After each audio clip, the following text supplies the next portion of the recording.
Welcome to Hassle-Free RE, the show where we share tips, tricks, and stories from the short-term rental industry and business alike. Hosted by Dave Minapace and Will Van Wickler. They'll help you navigate the exciting and ever-evolving world of short-term rentals. Whether you're a seasoned host or just starting out, they've got something just for you. In each episode, they'll bring you insider insights, expert advice, and real-life stories from hosts and industry professionals who have been through it all. They'll cover everything from maximizing your rental income and profits to creating unforgettable guest experiences and handling unexpected day-to-day challenges with ease. Are you ready to discover the secrets to running a successful short-term rental business without the hassle? Then let's get started. This is Hassle-Free RE.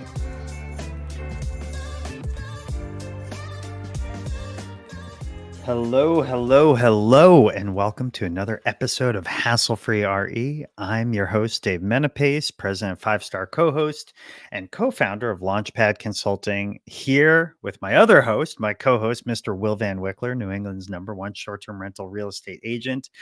Dude, how's it going? How you been the last week?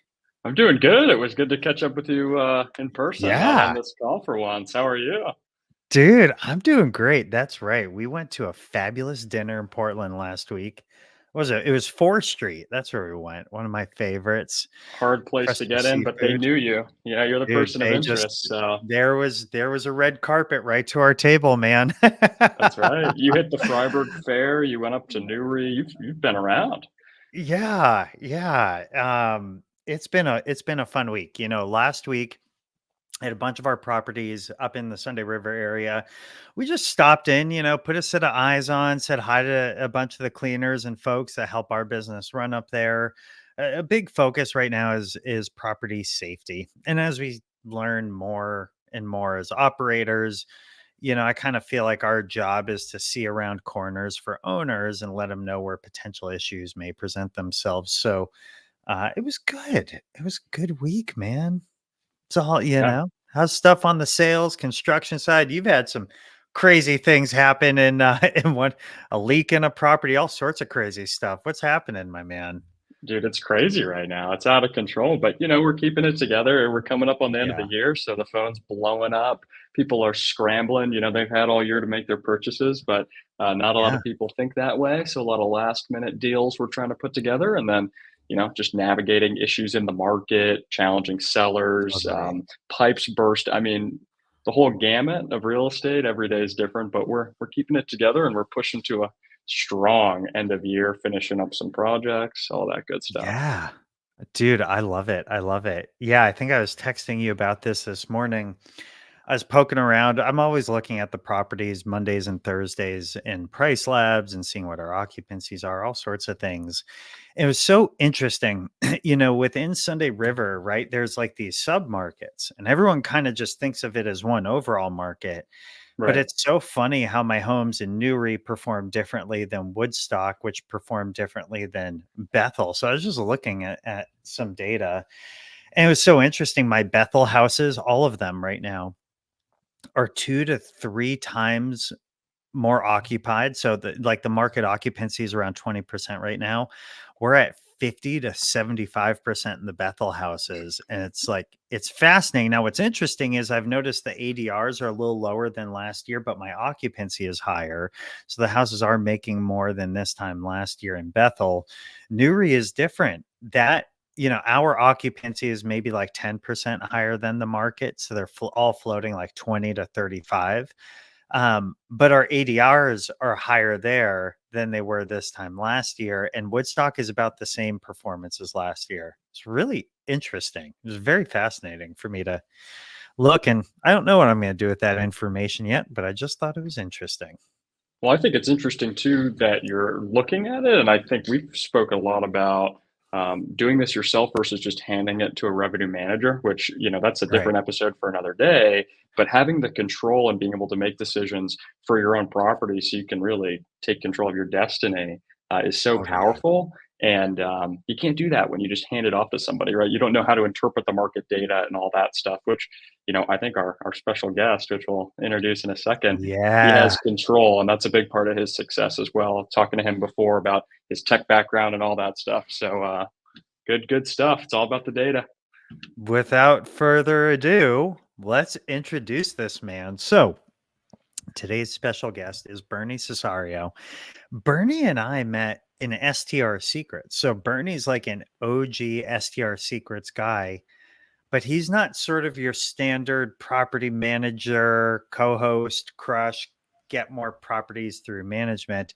He's just got like the coolest and most unique and interesting real estate investing strategy and portfolio. And I just thought it would be so cool to have him come on and really open up people's minds for how he's doing his investing. So with that, Bernie, welcome, my man. How are you? I'm doing well. I'm doing well. Thank you for having me on the podcast, and thank you for the great intro. I love it. I love it. Well, to kick us off, Bertie, why don't you just give people let folks know where you're calling in from, how long you've been in real estate, and what first got you into real estate investing and when? So I am calling in from Medina, Ohio, which is a suburb of Cleveland. I work mostly the greater Cleveland area, but I got started when I lived in Long Island, New York. I got started back in 1990. Mm-hmm. And it's kind of funny because it puts in my fourth decade in investing, makes me sound real old, right? And if I knew that I'd be here this long, I would have closed in 89 because I was almost ready to close. So I could have had that fifth decade, but we didn't close till January 1990. So here we are, only 4 decades. Oh man, you're gonna have to wait another 6 years, dude, to span the 5 decades. Exactly. Tough life. So now I'm curious, what brought you, where are you originally from? Where were you born? Well, I was born in a country in Europe called Malta. It's a little country by Italy. It's by Italy and Greece. So I was born there, and I came to New York when I was 10 years old. So at 10, I lived in Queens. And then for my high school years, I lived on Long Island. So through my high school years, we actually did all the places you guys talk about in your podcast. My mom used to take us up there on vacation all the time. We were all over New England, camping. Wow. I mean, back then, in the 70s and 80s, it was like remote camping was remote camping, like just what you brought, no cell phone, no anything. No A-frames or geodomes or yurts. Exactly. And sometimes we just get lost and camp in a place wherever we just ended up and then have to move in the morning. We've done that several times.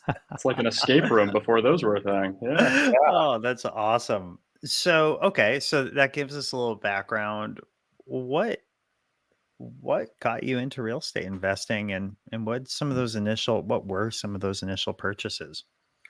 So my first purchase, I purchased with my brother, and it's what today is called a house hack, which is kind of funny. In 1990, there was no bigger pot because there was no house hack, right? Like it didn't exist. So my brother and I bought a house. I was only 21. He was still 19. And we knew we didn't want to rent, and we knew we couldn't really afford a house. So we bought a big house, actually from my mom, it was our childhood house growing up, and it was a big 5-bedroom house.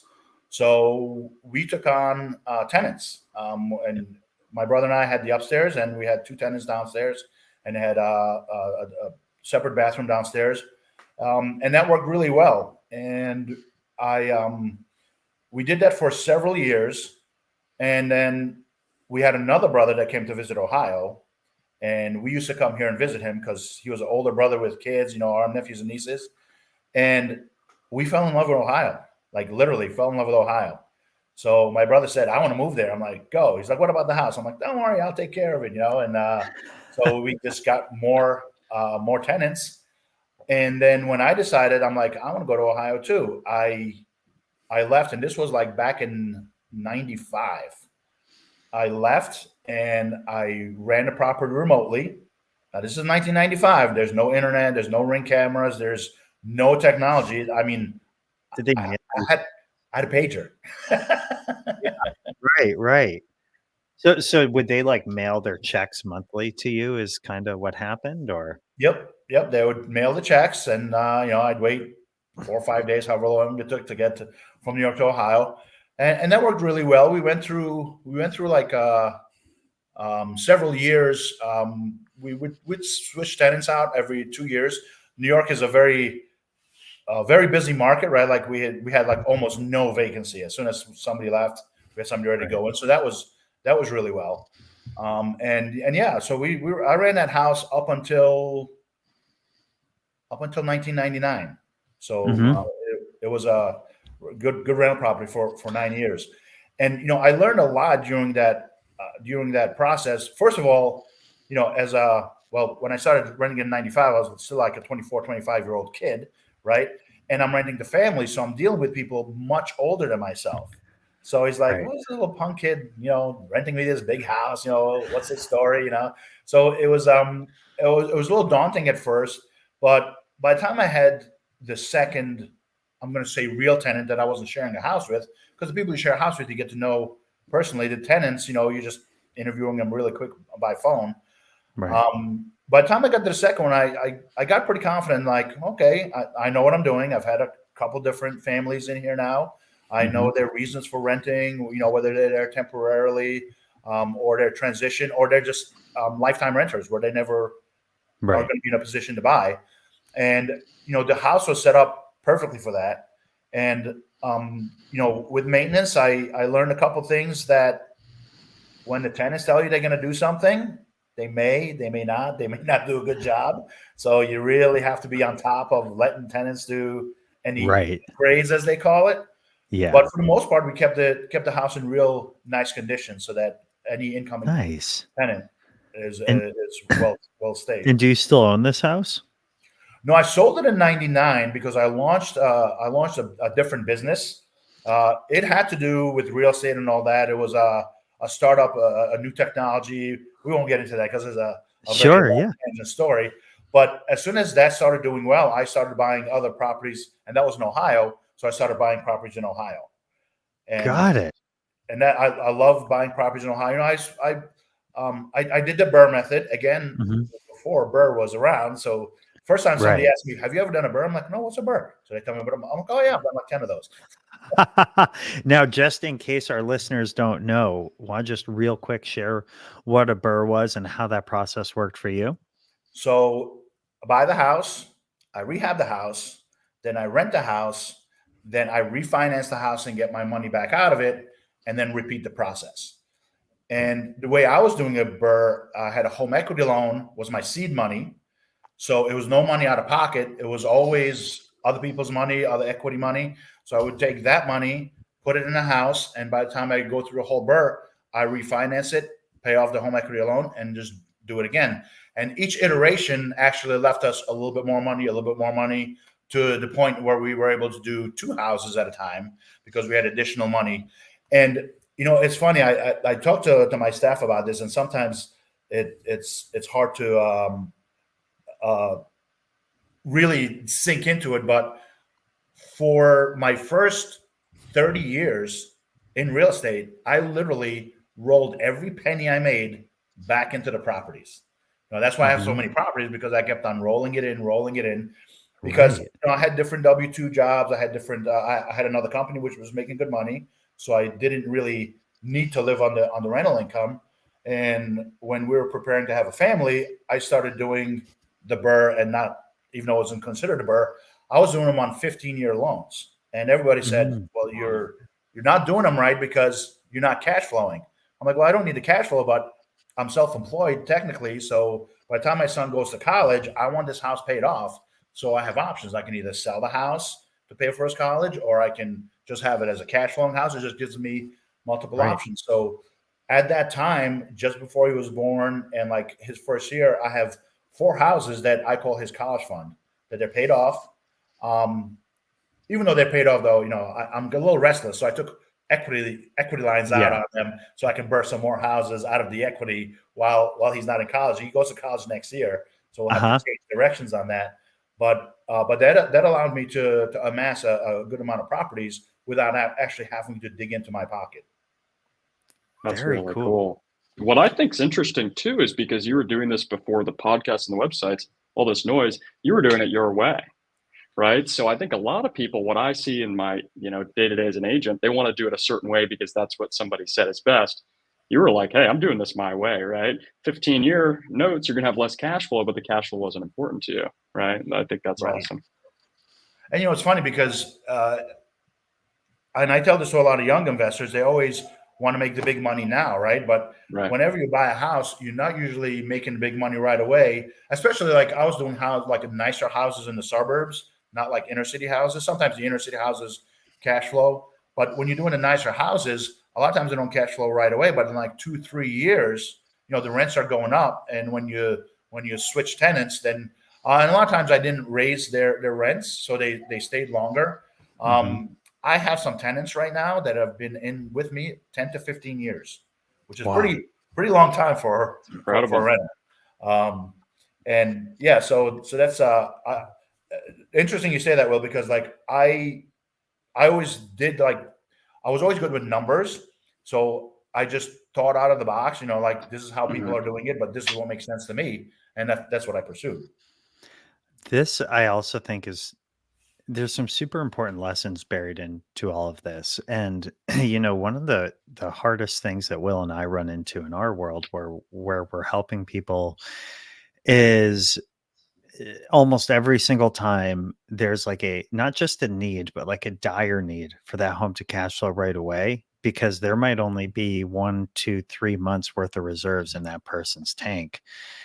And it's while that was fine during COVID in the short-term rental space, it's not fine now, right? Right. Short-term rental is a business, and businesses boom, and sometimes they take longer to take off. And I love how Kim and I's properties, they were always in areas we really loved vacationing in, and we would look at the mortgage and say, can we float that? Who cares how much it's going to make? Like, can we float that? And if the answer 100%, and if the answer was yes, we were good.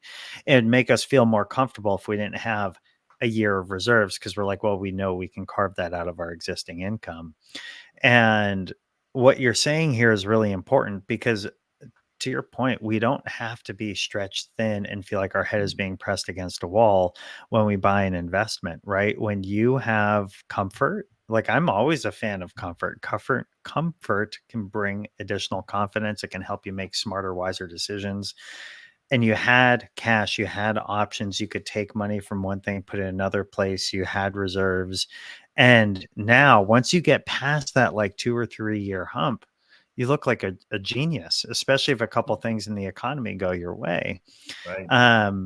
But yeah, it a lot of people can accidentally put blinders on to amazing investment opportunities just because it's not originally going to hit a 10 or 20% cash on cash return in year one. And they almost always disregard the tax benefits that come along with it, adding that to the income. So Actually, that's a really good thought, David. And if I can add to that, so when I look at my top 3 reasons for investing, the ROI, the cash on cash, is not usually the first one, right? The tax benefit is usually the first one, because if you're deriving income from other businesses, whether you're self-employed or W-2 income, that tax savings is huge, right? And that massive. lets you live on a much lower salary, on a much lower total income to yourself. And then the second reason I like investing is the equity appreciation, which I kind of mentioned with the 15-year loan. You have a house that it's going up in value, and the loan's getting paid off by somebody else's money. So in 15 years, here you have a house that's Right. paid off, and that, even if you made like $200 a month for 15 years, that's nothing like having a house that you paid. And this is Ohio prices, right? So our prices are lower than New Sure. England. So, but a house Yeah. that you paid $100,000 for 20 years ago is now worth 300,000, and it's all paid off. I mean, that's a huge thing. It's a huge retirement benefit. So when you get to retirement age, now you can have these free and clear homes with checks coming in, and then that's time freedom again, Right. right? Time freedom, money Yeah. freedom. That's right. That's right. I love it. I love it. Now, were these long-term, like, so bring us up to speed. We're right around 1999, 2000. These are long-term rentals, or have we started dabbling in other other types of rentals at this point? So these were long-term rentals. They were all very similar. They were all single-family homes in and around the area that I lived. They were in two communities, mostly 10 to 15 minutes from where I was, so it was easy to get to. Most of them I bought as homes that needed rehab, either foreclosed or bank owned, and so I did the rehab. So I had instant equity in them. And I'm not much of a rehabber myself, but I learned a lot. I worked side by side. My best talent is demo. Give me a sledgehammer, I can put it through drywall very easily. But then when it comes to the finished work and making it look all pretty, I need professionals, and I'm there, the guy handing tools to them. But I always like being in there because it made me feel like I know what's going on in the house. I know what it's made of. The other thing I did is I had a very uniform formula. So all my houses, they shared the same cabinetry, the same paint colors, the same flooring. So I just kept one version of everything, and I repeated it multiple times. So if you want to fast forward a little bit in my journey, I do a lot of rent to owns, right? Because rent to own, the people want to buy the house someday, so they take much better care of it. That was the idea going into it. What I found is most of them don't ever get to the point where, like the four that I have now, they've been over 10 years. They're all rent to owns, but something's always coming up where they're never going to own it, right? But they have pride in a home. They treat it like they own it. So that ends up working really well. Well, there was a time around 2017 where I had 5 rent to owns at the same time that told me, Bernie, I'm ready to buy the house. So I started meeting with the 5 families, and I'm like, I wasn't sure. I didn't want to 1031, do 5 1031s. And I was trying to figure out, what do I do? So I'm like, what do I do on a bigger scale of all 5 of these homes sell? And what I came up with, I did some research, and I came up with multifamily, like large multifamily, where I co-invest with other people. And, there was a couple of different ones that I did, some that I was a little bit more involved in, where I was involved in the process, and some where I was very passive. And my motto is passive income. I love passive income. So with the apartment buildings, I really didn't want to be that involved. I invested with a lot of young guys. So in the beginning, I was involved in the expertise of buying, and doing the credit thing and having different resources available. But once we started rolling, I keep investing with the same people over and over. Now they're running the whole show, and it's like 100% passive to me. In fact, we'll have like quarterly meetings, and I'm like, I don't even need to go to quarterly meeting. I go to support them, but as long as they're making money, and the equity multiple on the apartment buildings has been really, really good. So as we exit one, we just go into another one. Very cool. Very cool. Interesting. So when did you start getting into the short-term rental space? Right around that time. Actually, that's why I introduced the multifamily, not to tangent it, but when I in 2017, I started thinking about multifamily, and I got into the first one around 2018.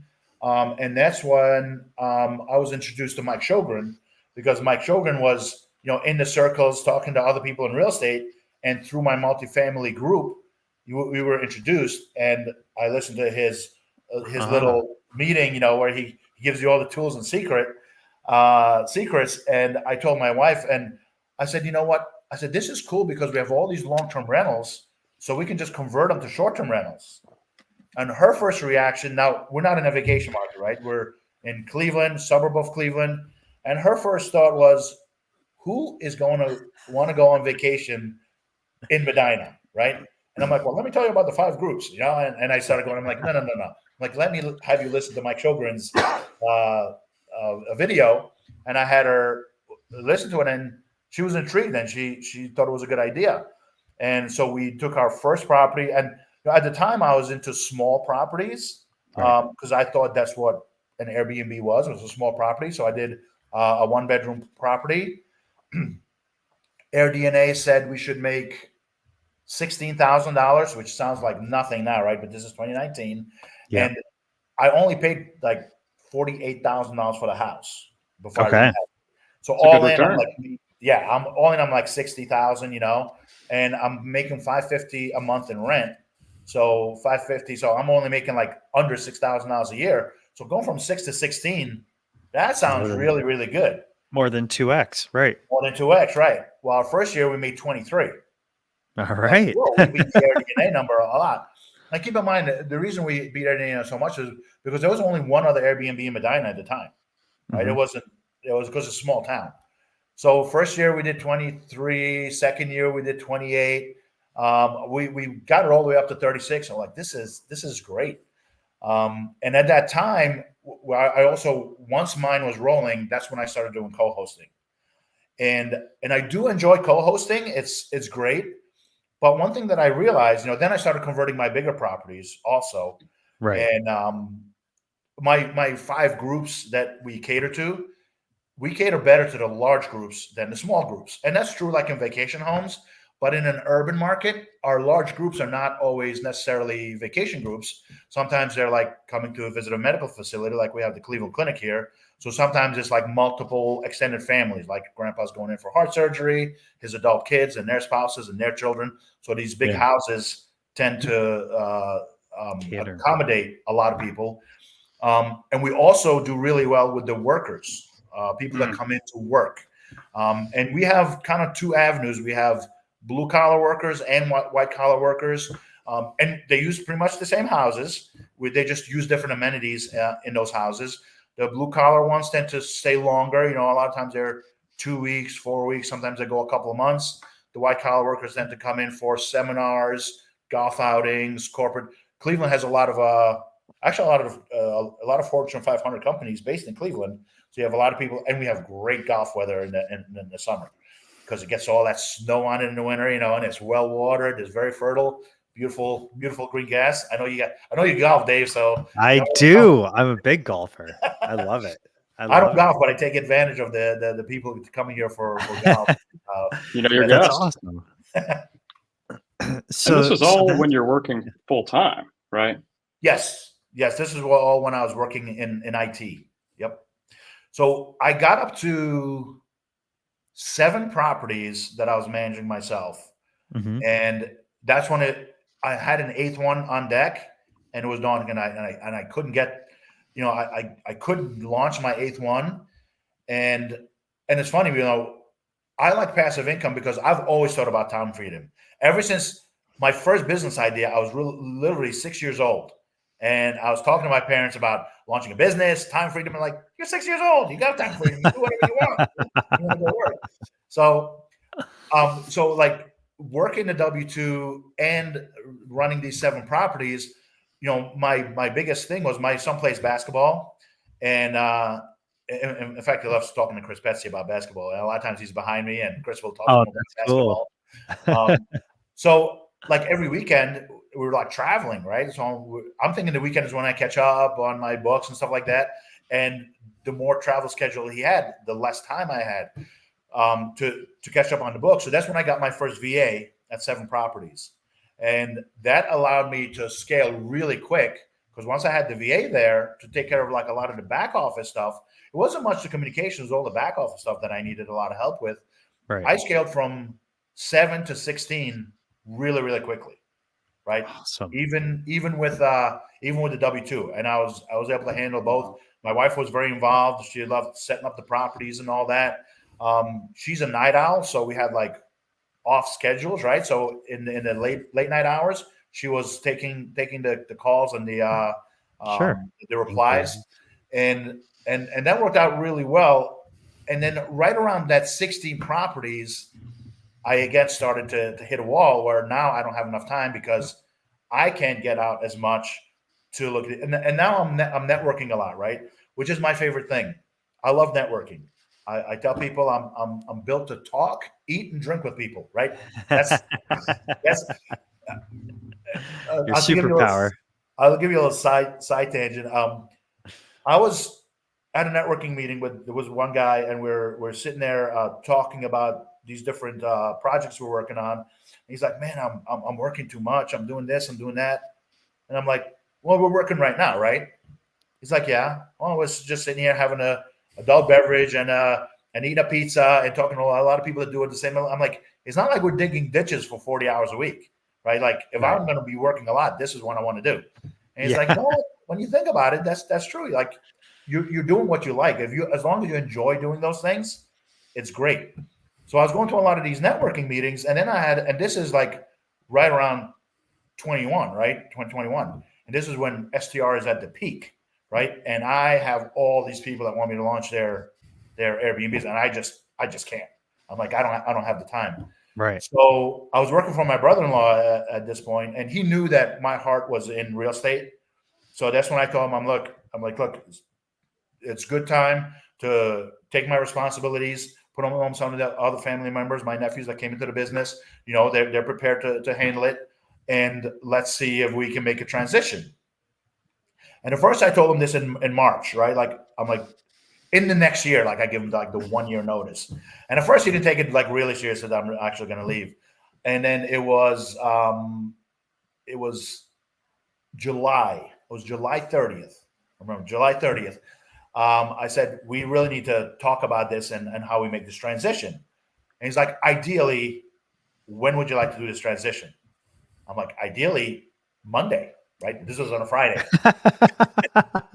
Ideally, So, yesterday. Yeah. So we're like, get it done, people. We sketched out a plan. He's like, look, we were running 3 companies at the time. I'm like, I don't want to, people, like, everybody knew that I was in real estate, right?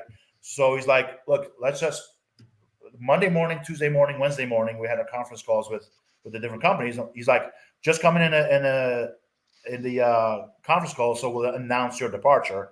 You know, you can announce your departure and what you're doing rather than Bernie's gone, right? Like, Yeah, really quick. So we did that, and so in August I started. I'm all on my own. I got 2 more VAs. I had 3 VAs, and man, I was launching. And within the next 2 months, we had 32 properties. Boom. Wow. Jeez. And we were being very selective, right? Like the more properties we get, we're getting more selective. Eventually, we peaked at 40 properties, and when we had 40, I looked at it. I'm like, okay, I'm going to date myself a little bit. When I took my MBA, because I have a master's in systems thinking, and in the 90s, the guy everybody looked to wasn't Elon Musk; it was Jack Welch, right? And Jack Welch, his idea of business was always like when he restructured GE, he was always cutting off the bottom 10%. Bottom 10%. Now a lot of people are talking about that. There's pumpkin patch planning and all of that, you know. But I'm like, let's do the Jack Welch way. Which 10% do we not want? And it seemed like these big houses are making a lot of money and involving very little time for me and the VAs. And the little houses were turning them over every 2-3 days and making, you know, $50, $75 a night. We're like, that's not going to fly. We'd rather have $350 a night for 10 days than, you know, $75 a night for 2 days. Right. So we quickly, we started to transition, and we went from 40, we took it all the way down to 17 without ever losing any monthly revenue. Right. So our monthly revenue stayed the same because as we're taking 2-3 small ones out, we're adding 1 big one. You know, and the revenue from 1 big one was way more than the 2-3 we took out. And we put 4 really large properties right by the Cleveland Clinic. That was kind of our cash cow. So a lot of our income was coming from those 4. And so that's when we got down to 17. And then we kind of like, we went up to 23, and then we cut down some more. And then we went back up to 24. We cut down some more. And now we're at 27. And it's a very nice, comfortable 27. 27, mostly large homes. And very proud to say, July was our highest income ever. Nice. And it was almost double of when we had 40 properties with just 27. Almost double. With a lot less work. Right. Yeah. We Incredible. recently went from about 30 down to 18, and now we're back up to 21, and we have a few more that we're launching. But I've done that 3 times in the last 2 years, and it's the same exact thing, right? And when we have more time to also focus in on these top producing homes, I usually find it's easier to get a top producing home to make 10% more income than a low producing home to make 10% more. And the yield to us is obviously higher. And I like it when my team isn't busy the entire day. Right. It gives them more time to plan. Know? Totally. So what I'd love to get into as we get to the kind of the back half of this interview is you've done some really neat things using different forms of leverage with purchasing homes. And I don't know if they're all STRs or not, but one lever that I know you've pulled is using your IRA. And I'd love to just kind of hear I would love to hear how you've used that, how you learned that you could use that, and we'll kind of see where the conversation leads. Okay. Yeah. So IRAs, so when I started investing in apartments, right, and apartment buildings, I got quickly addicted to it, right? I'm like, well, this is great. But I quickly ran out of money, right? Because apartment buildings Sure. are big. Yeah. And I had heard through one of the investors, he's actually a big Cleveland investor. You can find him online. His name is Rob Gillespie. He's known as Okay. Rob the House Guy, and he used to be my neighbor, not too far away. And he told me, he goes, "Hey, you ever think of investing with your IRA?" And I'm like, "Oh, you could do that." And I had from when I had a large company, I had a large IRA from that, and I had worked in the corporate world. I had a couple different IRAs, and they're just sitting there in Chase and mutual funds. And there's two IRA companies, and it's kind of funny because it's kind of spearheaded out of the Cleveland area, out of Westlake, is a suburb of Cleveland. Yeah. And we have one of the biggest IRAs, Equity Trust. They have like $53 billion of assets under management, right? Wow. It's like this is not a one-time thing. They're Yeah. big. And then there's that, and there's iPlan Group, which is just down the road with them, and I have IRAs in both of them. And what I did is I rolled over all my IRAs that I had with Chase into these self-directed IRAs, and basically we liquidated the money's in cash, and then you invest that cash into whatever investment you want. Now, there's a couple of caveats you have to be careful. Like one, when it's an IRA, you can't instantly benefit from the property, right? Because it's for your retirement. So you can't take cash flow out of it until you're 59 and a half. So that's one thing. The other thing is you can't materially participate in that. So I can't do the rehab myself. I can't do too much work. So this is when the partnerships became really, really strategic, right? Because if I just give you guys money and you guys do everything else, I don't violate any IRA laws, right? And they needed the money coming in. And so we started that, and we did joint ventures, we did syndications, we did a lot of different forms of them. My favorites are the joint ventures, because I learned a lot from the joint ventures. And here's kind of a parallel, right? So I have a joint venture going on in an IRA where I'm the guy who just puts in the money and everybody else does all the work. Yep. Meanwhile, at the same time, in my STR business, I'm noticing, guess who my best owner is? It's me. Because I always listen to myself, and my owners don't want to listen to me. They always come up with these harebrained ideas of what I should be doing. I'm like, no, that doesn't work, right? Like one of them, he like, do one night stays. I'm like, no, we don't do one night stays. And we tried it. It was a disaster. I'm like, this is why we don't do one night stays. So I'm like, my properties perform the best. I'm like, so let's just concentrate on me buying more properties. Well, eventually, I was finding more properties than I could possibly buy myself.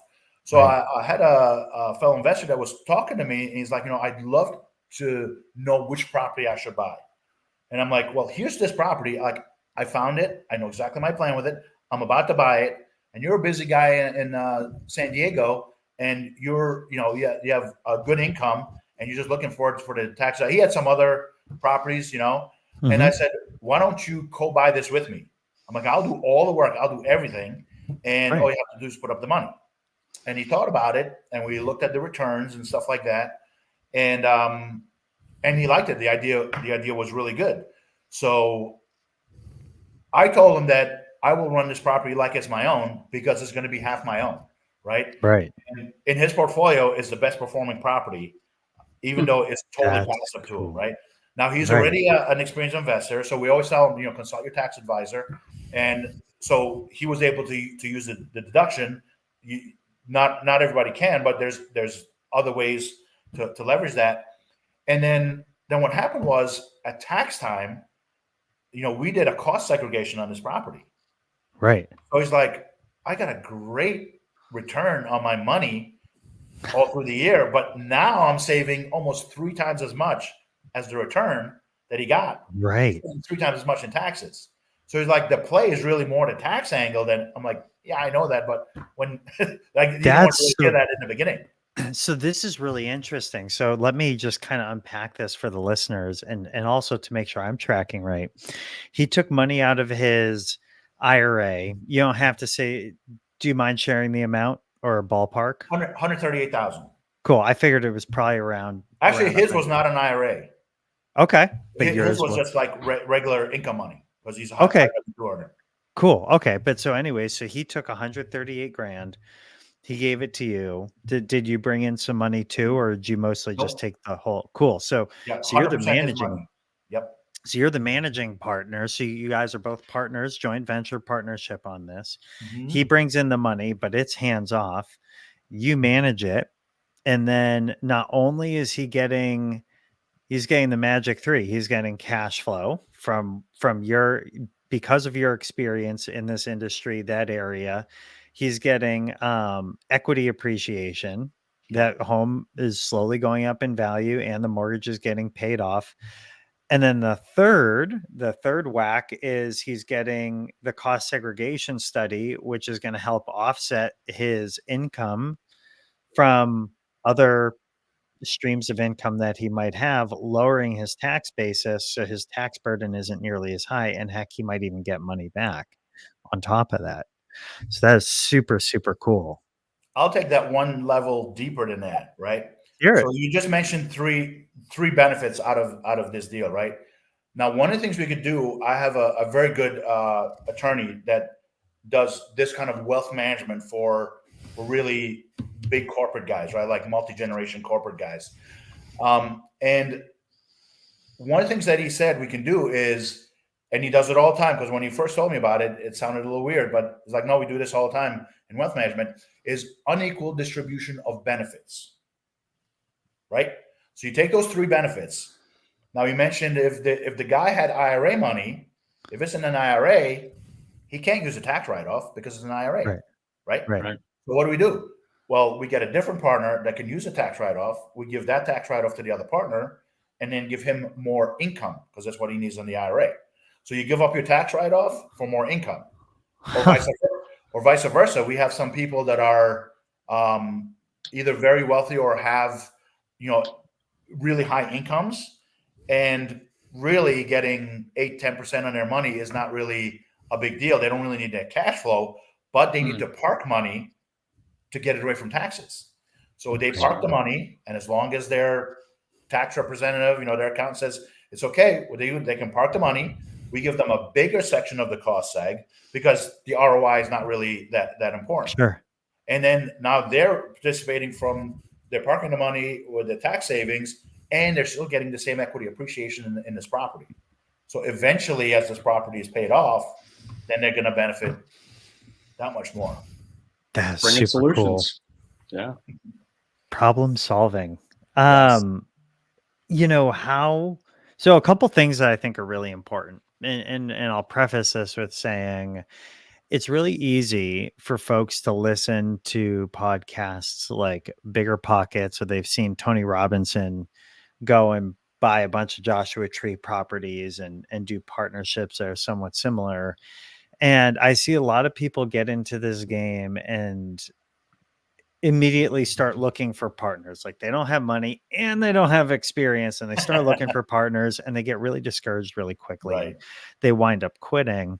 What I do think is really important for folks that are newer to the game or just starting to listen in and kind of understand how to accomplish this, shadowing somebody like you or me or Will for a few years and really learning the ropes and bringing value that way, or cutting your teeth on, by co-hosting a family member's property and like getting experience that way. There's all sorts of different ways, but one of the reasons somebody would give their money to you is that they trust you, and that trust is built on experience, right? You have experience with this for a really long time. And so what I want to say to listeners is don't necessarily perk up and just start thinking, how can I buy properties with none of my own money? Think about how can I gain experience so I can attract an investor in the future, and then we can go buy properties together. you know, and I Right. think that's an important thing to denote. And if any of these guys, if they want to contact me, I'd be willing to share. Like right now, I just identified the next property I'm going to be doing this with, and kind of like the little summary I gave you before, I have that in my proposal. I have that in my proposal that delineates if you're a high income earner, if you're Yeah. an IRA investor, here are the benefits, and we can distribute them accordingly to what's going to benefit you the most. So I lay that right out in my proposal, and I'm willing Yeah. to share that with the listeners. Yeah. Proposal, so to see how we're structuring it, and Absolutely. I think one of the biggest things also when young guys are trying to get into it is, you need third party credibility. So I always invite the investor to be one from a fiduciary responsibility, like talk to your own accountant, talk to your own attorney. Don't take my word for it, because my accountant and my attorney gave me the blessing and the clearing on this one, but you need to talk to your guys. So hear from your guys, not from my guys. And sometimes young guys are afraid to send their people to their account because they might, put the kibosh on the deal. But if the deal's not good for that investor, then it's not good. But if it is, their accountant's going to tell them that it is, and then they're going to put the blessing on it, and then it's going to be a much happier relationship between. Yes. Yeah, what we'll do, Bernie, send it to me after the show. We'll throw that link right in the show notes. So any investor that's interested in investing with you, boom, they'll be able to see it right there and click into that. I think that's super, super interesting. And so what's your goal with investing? If you were to say, hey, and come 10 years from now, 2034, here's what I want to be with my investment portfolio, what would it look like? The funny thing is, I always tell people, people say like, I'm living the dream, right? And it's kind of facetious. I don't say I'm living the dream. I say I am living my dream.